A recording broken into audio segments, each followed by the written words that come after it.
देवाच्या अंगणामध्ये राहतील त्या प्रत्येक व्यक्तीचा किंवा लहान लेकराचा देवानं त्याच्या कार्यासाठी उपयोग करावा।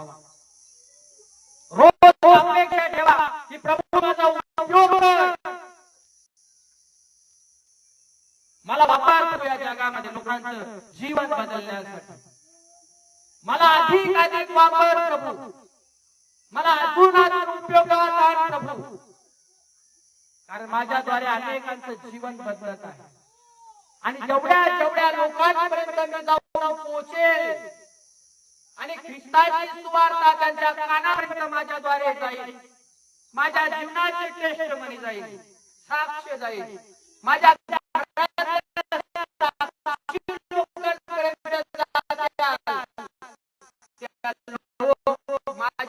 जीवनाच्या द्वारे हे ख्रिस्ती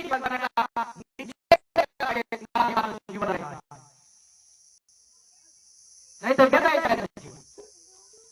यीशु मसीह की जीवन जगू नका, आशीर्वादी जीवन जगा आणि त्यासाठी परमेश्वराच्या मंदिरात नेहमी हजर राहा। यीशु मसीह की निवडलेले लोक जे आहेत नेहमी आशीर्वादास पात्र लोक असतात, आध्यात्मिक जीवनात देखील आशीर्वाद असतात आणि या जगामध्ये देखील देवाने आशीर्वाद ठेवण्याची तुम्हाला मला वेळ दिलेली आहे।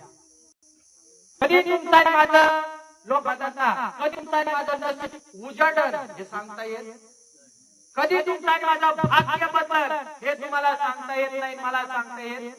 देवाच्या घरामध्ये राहणाऱ्या लोकांची हीच परिस्थिती बायबल सांगत आहे।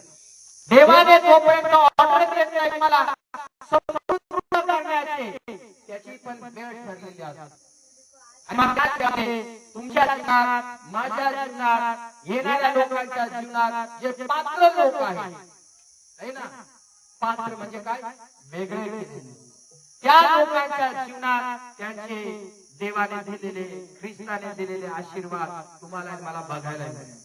ते आत्मिक असू द्या, पुन्हा सांगायचं शारीरिक असू द्या किंवा जगिक आशीर्वाद असू द्या, प्रभूच्या प्रत्येक लोकांना त्या गोष्टीचे आशीर्वाद तुम्हाला मला देताना तुम्ही आले पहा।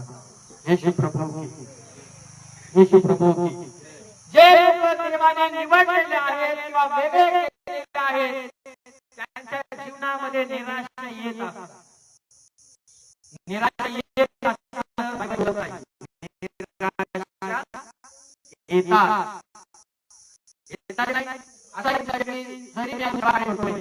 जीवनात निराशा आहे तसं काही नाही।